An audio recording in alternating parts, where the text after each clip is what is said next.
Wow. If you go your own way, I'm telling you right now that is the right way to go, because we've got Dr. Annabelle R Charbit on right now. And Dr. Charbit, I'd love for you to share your website, your book information with everyone, and how they can get those awesome YouTube videos we were talking about at the beginning of the show. The website is ridiculouslife.net, and the book is A Life Lived Ridiculously. So on the website, under the tab About Sociopaths, you'll see the 2 YouTube videos. And the book is available everywhere. You can get it on Amazon and Barnes & Nobles in both ebook and print, and you'll find it in stores at Barnes & Noble. So, and if you want to contact me, you can contact me through the website. I'm also on Facebook and Twitter, so it's all under my name, Annabelle Charbit. So easy to get hold of. But if you're a sociopath, and you know what? I was going to say, this is a perfect book for a friend. If they're going through something and you know that they are struggling and they are dating a sociopath, this is the perfect gift to give them, and to reach out to Dr. Annabelle Charbit and really help your friends, help your family, and help them live a life that they're intended to live in the present moment, not manipulated, not the victim, so that they truly soar above it all. And, you know, Dr. Annabelle, we started talking about the Facebook, the Twitter, and, having stalkers or some weird people out there always just wanting to connect with you. Is there any recommendations you can give to people on maybe how they select their friends or accept invitations maybe from others? I'd say that you can't know until you meet somebody whether you're dealing with a sociopath. But what you can do is know what a sociopath is. Remember the checklist, write it down. You can look it up. It's on my website, but it's also on lots of websites. It's pretty easy. Just write it down. If you're dealing with someone who checks these boxes, then, you have to walk away. So you can't prevent yourself from meeting one, because remember, they're perfectly charming. Some of them are in your whichever circle you run in. They'll be sociopaths, whether it's these guys are high functioning. So just be careful. Just remember the checklist, and if you think it's a sociopath, stay away. Very good advice, because I can definitely say that we have at least 4% out there walking around on the streets, and we have our checklist.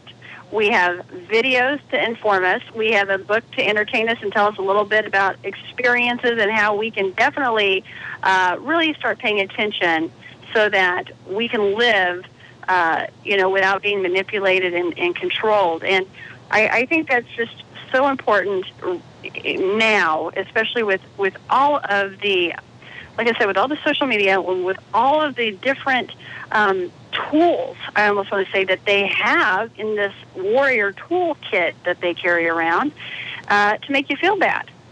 So I think now it's important for us to rebuild our strength and to be able to get the courage, get our friends, and walk away.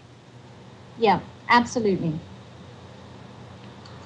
Well, it has been a pleasure, Dr. Annabelle Charbit, having you on my show. I have had so much fun today, and it has been absolutely wonderful.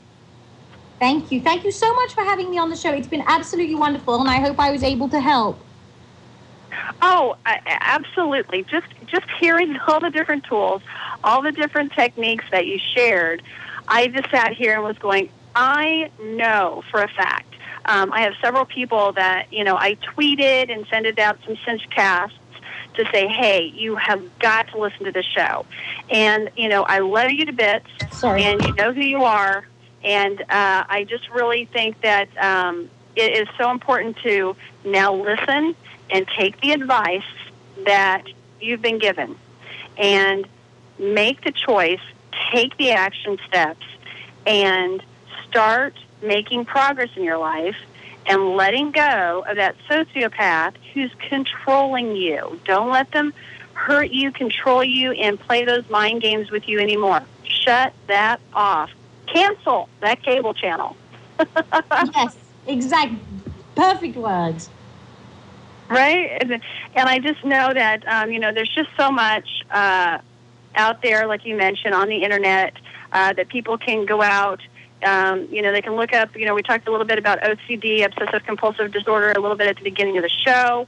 I know we didn't get a lot into that, but that's also just another area of expertise that you have, as well as migraines, which we may just have to have you on again so we can actually cover those other topics.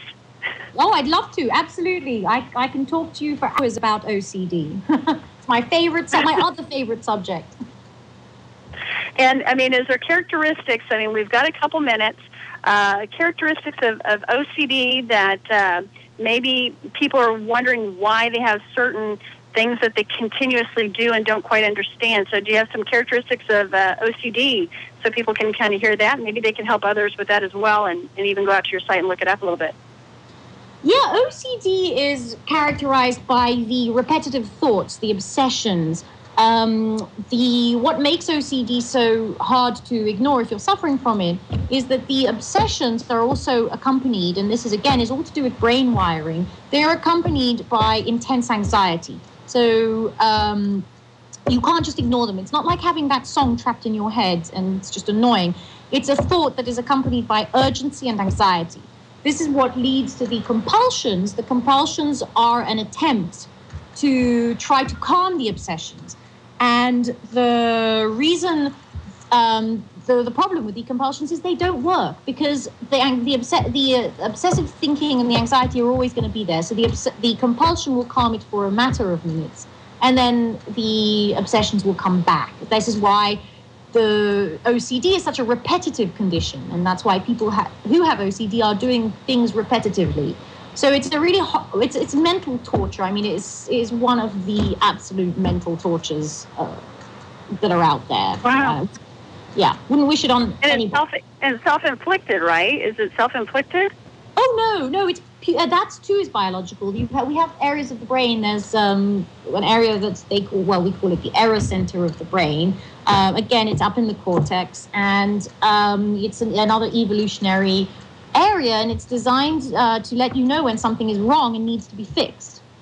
In people who suffer from OCD, that actual area of the brain never switches off, so they're never given the all clear. It's constantly on, and it's constantly firing, saying something's wrong, something's wrong, something's wrong. And so we interpret that feeling with things in our surroundings, because we're human beings, we're able to think. So we interpret that, and we think, the oven is on, the house isn't clean, I need to count 100 times or my whole family is going to die. We start to react to this feeling and this signal. So it's biological too. Wow. Well, I'll have to tell you, we're already out of time, and I know Brian's just ready to get us moving here so we can say goodbye, and we love everybody dearly. I want to thank everybody so much for listening today, and Dr. Annabelle Charbit, thank you so much for being on the show, and it has just been a pleasure. Thank you. Thank you so much for having me on the show. It's been wonderful. And next week, we have Misha Hopkins on. She's going to talk a little bit to us more about Magdalene. She's going to talk to us about the divine feminine and share a little bit more before she takes off to France. So that will be a very exciting show to learn a little bit more about what she's doing, about her book and her new adventure that she has. So I look forward to inspiring you each day to live from the heart. So on behalf of my guest, Dr. Annabelle Charbit, and myself, Elizabeth Cuckson, we wish you blessings and love. You have been listening to From the Heart with Elizabeth Cuckson.